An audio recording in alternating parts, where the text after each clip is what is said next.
retorno e me abrigo em Buda, retorno e me abrigo no Dharma, retorno e me abrigo na Sangha. Momento Zen, o momento que retornamos e nos abrigamos em Buda, Dharma e Sangha. Buda, o ser iluminado, aquele que acorda, que desperta. Dharma, a lei verdadeira. Sangha, as pessoas que trabalham em harmonia, que vivem em harmonia. Buda, Dharma e Sangha. Às vezes as pessoas me perguntam, mas o que Buda desperta, acorda para quê? É aqui que a pessoa está acordando e despertando. Para o significado verdadeiro da existência. Para a realidade, para a verdade. Há pessoas que passam a vida toda semi-adormecidas. Tantos filmes que fazem de zumbis, né? Até o Michael Jackson tinha uma dança que era um pouco sobre zumbi, né? Zumbi nesse sentido, da pessoa que está morta viva, viva morta, que não está acordada, que não está desperta, que não está ligada com a existência, que não aprecia cada instante dessa existência, que não tem compreensão da realidade de si mesmo. Então, retornar e abrigar-se em Buda é chamar em você Buda, chamar esse ser iluminado, chamar essa sua capacidade de estar inteiro presente, alerta, desperto e com sabedoria. Não é com bobagem, não é falando bobagem, não é pensando coisas erradas, é desenvolver a capacidade da sabedoria perfeita. Isto é Buda, o ser que desenvolve a sabedoria perfeita, é o ser desperto, acordado. E Dharma é a lei verdadeira, os ensinamentos da verdade. E Sangha, a comunidade, as pessoas que praticam juntas e que se estimulam juntamente à prática do Dharma. Eu tenho uma praticante, uma monja, que acabou de voltar do Japão agora, chama monja Zencho. O nome dela, Zen, significa o Zen, de zazen, de meditação, de sentar em meditação. E Chu significa fidelidade, de ser fiel, constante ao Zen. E ela foi ao Japão, ficou 3 anos e meio. Passou por muitas dificuldades, as dificuldades culturais, as dificuldades de não saber falar japonês, mas havia uma coisa, um fio condutor que fazia com que ela pudesse suportar todas as adversidades, que é o caminho de Buda, a prática do Dharma de Buda. Mesmo quando as situações são muito adversas na nossa vida, se nós tivermos dentro de nós esse fio condutor, alguma coisa na qual nós confiamos e que nós sabemos, porque o Buda nos diz, não há nada fixo nem nada permanente. Então mesmo o sofrimento, a dificuldade pela qual possamos estar passando, não é fixa nem permanente. A capacidade de abrir as mãos, porque quando abrimos nossas mãos, elas podem se encher de todo o universo.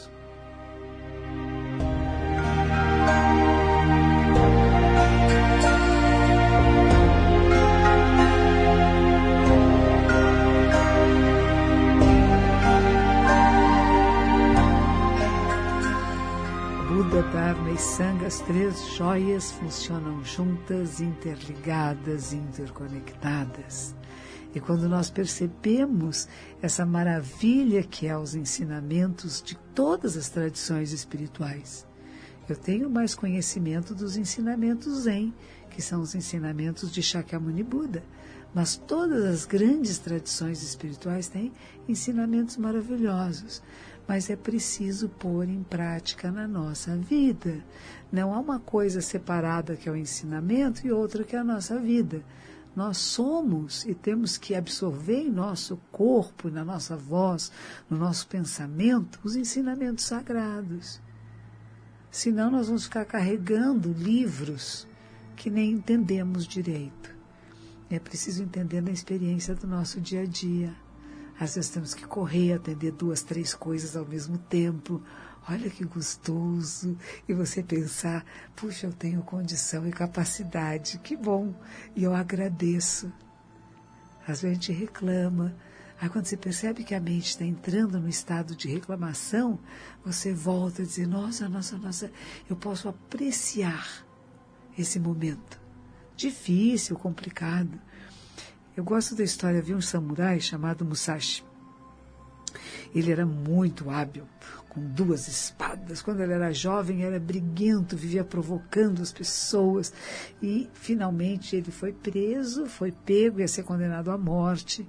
E um monge chamado Takuan disse assim, fique aqui, eu peço à polícia que deixe ele aqui comigo, eu vou dar um jeito nesse moço. Pendurei ele de ponta cabeça numa árvore. E embaixo ainda ficava tirando sarro dele, seu bobão, seu isso aqui. Ele furioso, cuspia, xingava. E o monge dizia assim, essa sua raivinha, que é muito pessoal e individual, não faz nada. Se você tiver uma indignação que vá além do eu, você seria capaz de sair dessa árvore. Essa frase é importante. Eu posso ficar indignada, sim, com coisas que vão além de mim mesma. Não porque me ofende, porque me afeta, mas porque ofende e afeta muitas pessoas. E esse tipo de indignação é que faz mover o mundo. Porque eu vou fazer alguma coisa. Eu vou procurar uma maneira de modificar aquilo que não é benéfico. Mas não por minha causa, mas por nossa causa. E ele ficou curioso, desceu da árvore e o monge trancou ele numa salinha para estudar. Ele foi estudar os ensinamentos de Buda, foi estudar a si mesmo, foi fazer meditação. Ele também estudou estratégias de guerra, de artes marciais, que era o caminho dele. O caminho dele é o caminho do guerreiro. O meu caminho não é o caminho da guerreira. Eu tenho um caminho que vai chamar o caminho de Buda, que é chamado o caminho dos sábios, das sábias. Nós queremos desenvolver conhecimento, sabedoria, compreensão da realidade, não para guerrear, não para lutar, não para brigar, mas para poder entender e transformar através da compreensão, da compaixão e do amor.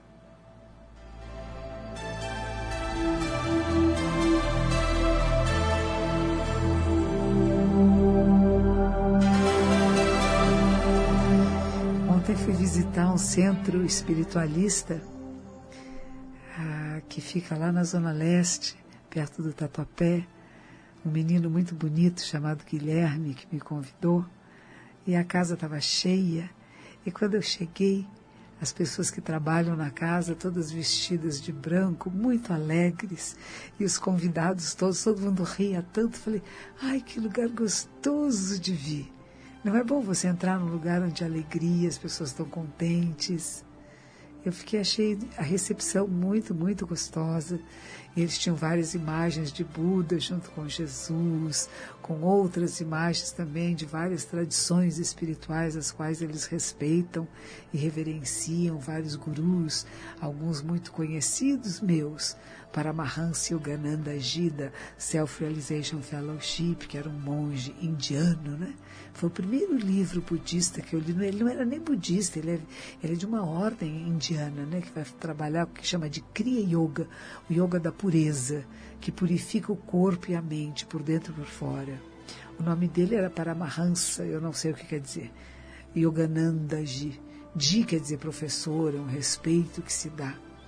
Eu nem me lembro mais, eu li a história dele muitos e muitos anos atrás, mas foi uma coisa importante.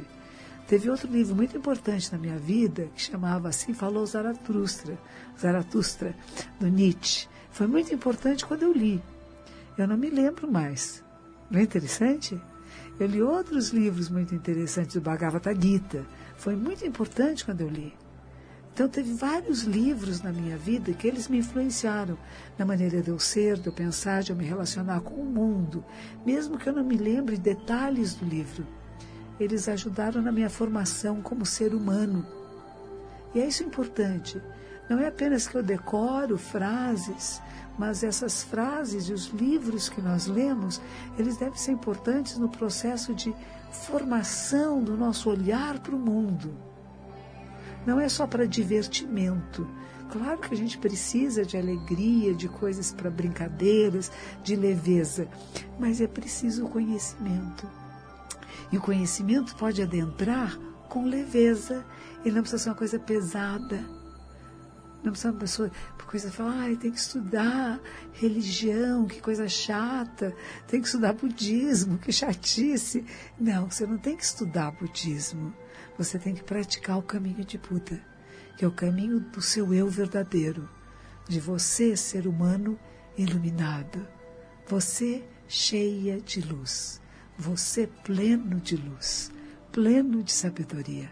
Acessar esse canal de sabedoria e emitir luz em todas as direções.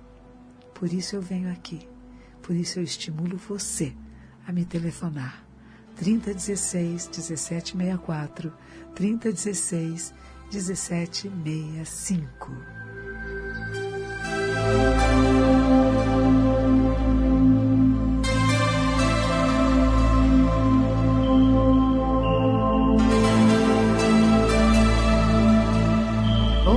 Alô, com quem estou falando? Monja. Sim. Boa noite. Boa noite. Como é seu nome? Eu me chamo Rosália. Sim. E moro aqui em Sorocaba. Sorocaba, que cidade bonita. Sorocaba. E o que você faz aí? Como você está? Eu estou mais ou menos. Você está mais ou menos? Monja, eu queria falar, eu sempre quero falar com a senhora, nunca dá certo. Olha, hoje deu. Eu pertenço ao movimento do Reverendo Moon. Ah, muito bem. Há 35 anos, né? 35 anos, olha. E ele fala nos livros que nós temos na nossa literatura do Senhor Buda, e ele é um santo. Para nós, né? Sim. Ele é um santo. Então, quando a senhora fala assim, retorno em Buda, retorno no Dharma, retorno na Sangha.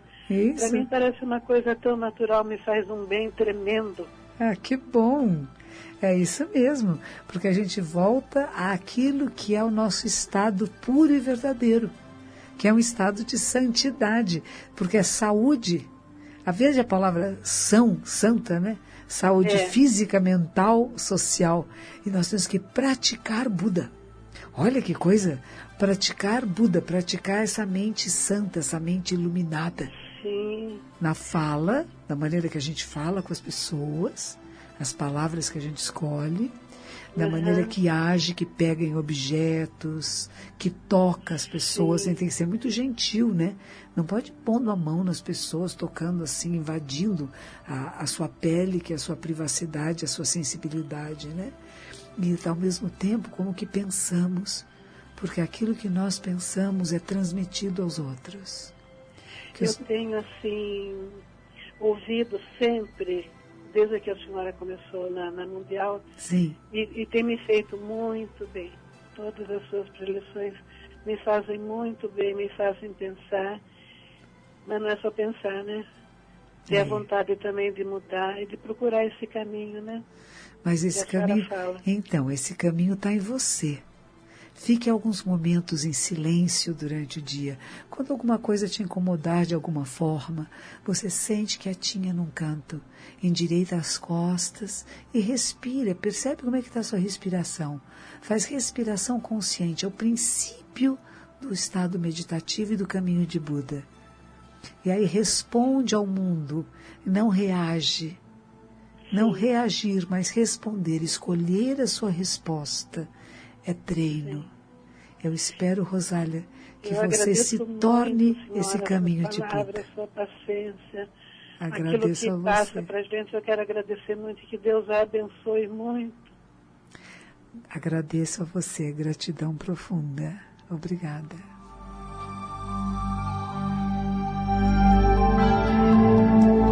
Boa noite, com quem estou falando? Oi, boa noite, Monza. Sim.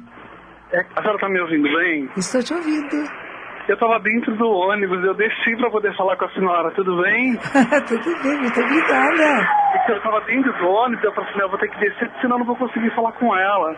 Oba, e como é que você está? Eu tô, onde eu tô? Como? Eu tô bem, e a senhora, como vai? Tô bem, como é seu nome? É Carlos. E você está indo para onde, Carlos? Nossa, eu tô tão feliz de falar com a senhora não tem noção. Que bom, agradeço. Eu estava dentro do ônibus e eu falei, eu vou tentar, se eu conseguir, muito bem, né? E eu estou muito feliz de falar com a senhora. A senhora sabe que eu li um livro chamado O Deus de Cada Um. Sim. E uma das pessoas que deu uma reportagem nesse livro é a senhora. Ah, muito bom. Eu li a sua vida, né? Eu li a reportagem a respeito da sua vida. E eu sempre gostei da senhora, entendeu? Muito obrigada. Eu estou muito feliz, a senhora não tem noção de como eu estou feliz de falar com a senhora. Que bom, Carlos, esteja abençoado. E me diga, Carlos, você pratica meditação? Não, eu preciso praticar, entendeu? Eu sou uma pessoa muito ansiosa, monge. Ah, que bom, eu também sou. Mas é tudo a seu tempo, né? Não adianta. Tudo tem o seu tempo, tem a sua hora, né? Então vai chegar a hora que eu vou aprender a me controlar e talvez. Onde é que você mora? Eu moro em Osasco. Em Osasco. E você está no ônibus indo para Osasco agora? Eu estava, mas eu desci para poder falar com a senhora. Muito agora eu vou ter que obrigada. pegar ele de novo para poder ir. Deixa eu fazer uma pergunta para a senhora. Eu gostaria que a senhora respondesse no ar, que também Por não vou ficar favor. tomando seu tempo. Eu sei que a senhora está ocupada. Em primeiro lugar, eu quero falar que eu estou muito emocionado de falar com a senhora, que eu adoro a senhora. Obrigada. Eu queria que a senhora falasse um pouquinho a respeito da japamala. O que é uma japamala e para quem serve a japamala. Muito bem. Então, Japamala é o nome indiano que se dá, no Japão se chama de Juzo, e é o rosário budista. Os rosários budistas, eles são feitos de 108 contas ou 108 submúltiplos, né? Quer dizer, 108 dividido por 2, por 5, por 10, enfim. E eles servem para as orações. Então, muitas vezes, cada continha do rosário, assim como no terço cristão, você vai se rezar Padre Nosso, Ave Maria, nós vamos usar as nossas preces, que pode ser uma prece, pode ser a invocação de um ser iluminado, você pode chamar por Shakyamuni Buda, que é o Buda histórico, você pode chamar pelo Buda da cura, pelo Buda da medicina, você pode chamar por Kanon Bodhisattva, que é o Bodhisattva da compaixão, enfim, você pode falar Namo Kanzeon, Namo Shakyamuni Buda, ou você também pode falar Om Mani Padme Hum, né? Om Mani Padme Hum, que é uma invocação da compaixão ilimitada. Ou pode falar Buda Dharma Sangha. Que é o que eu faço, sempre eu abro o programa dizendo, né? Retorno me abrigo em Buda, no Dharma e na Sangha. Você pode chamar em cada continha dessas Buda, Dharma, Sangha, Buda, Dharma, Sangha. São as 3 joias. É uma invocação que a gente faz. Em cada conta, eu pego cada conta e eu falo Buda, Dharma, Sangha? Isto. Tá. Você tá bom. pode fazer como você quiser, mas invocando entidades benéficas. Que bom. E que os obstáculos, porque cada obstáculo, cada conta representa um obstáculo, mas cada obstáculo se torna um portal. Na hora que você invoca naqueles serem obstáculos para a iluminação, você transforma-os em portais de iluminação. Então, adentre esse caminho, Carlos. Tá bom. Seja feliz. Prazer falar com você. Eu adorei falar com a senhora. Obrigado, Até viu? a A senhora é próxima. uma bênção na nossa vida, viu? Que obrigada. Até uma Eu vou noite. comprar o seu livro. Muito obrigada. Compre sim. O meu livro foi lançado esses dias, quinta-feira passada, na Livraria Martins Fontes, e eu quero pedir desculpas a tantos de vocês que foram lá, e havia tantas pessoas na livraria, que o livro, o tanto que eles levaram, a Editora Planeta levou, esgotou. E segundo, que não coube todo mundo na sala onde eu fiz a palestra. E muitas pessoas tiveram que esperar no andar de baixo e depois subiram apenas, eu fiz 5 minutos de palestra para o segundo grupo para poder autografar os livros. Então a gente está pensando em fazer um segundo lançamento, aguardem e nos desculpem, porque foi uma surpresa para todos nós, para a Livraria Martins Fontes, para a Editora Planeta e para mim, que muitos vieram por causa da Rádio Mundial, por causa desse programa Momento 100. E eu quero agradecer a cada uma de vocês que fez o esforço de ir até a livraria. Alguns eu pude falar. Agradeço a cada pessoa que chegou pertinho de mim. Uma menina tão bonita que veio e disse assim: eu te amo, monja. Que coisa doce e gostosa. Eu ouço você na Rádio Mundial todas as segundas-feiras. Ai, que gostoso. Eu espero que eu tenha alguma coisa a oferecer a vocês, que não são minhas, mas que é o ensinamento de Buda, do Dharma e da Sangha.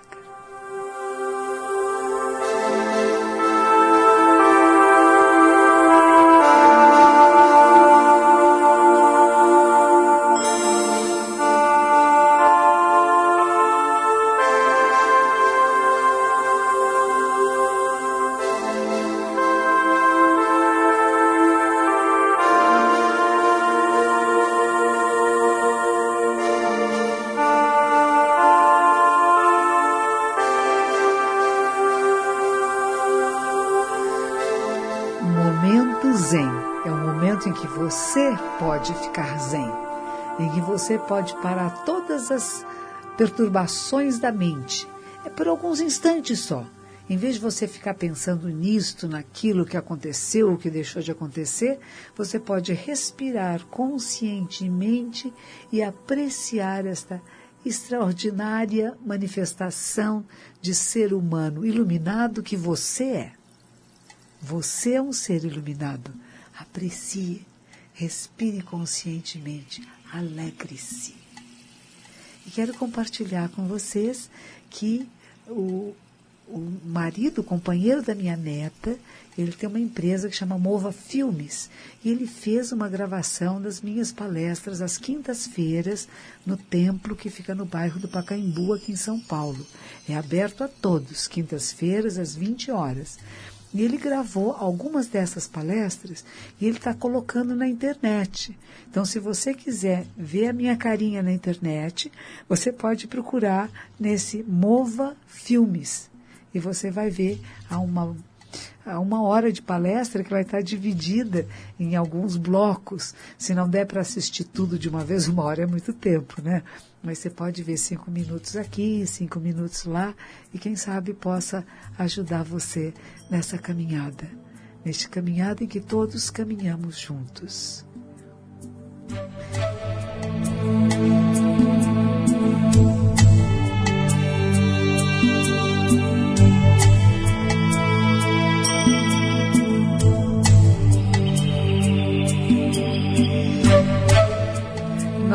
Nós zen budistas gostamos muito da lua.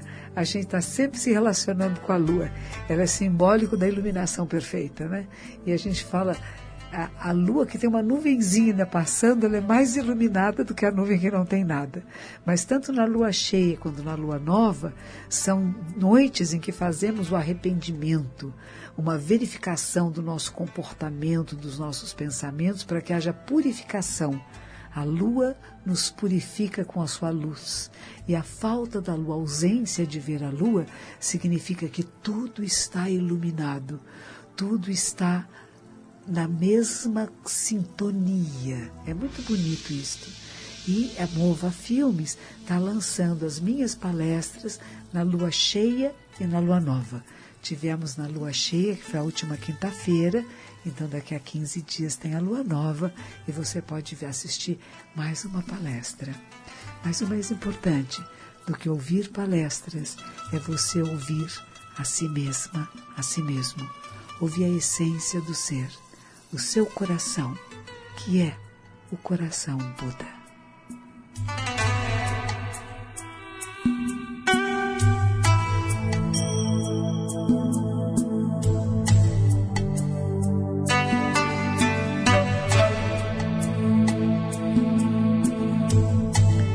Espero estar com você novamente na próxima segunda-feira.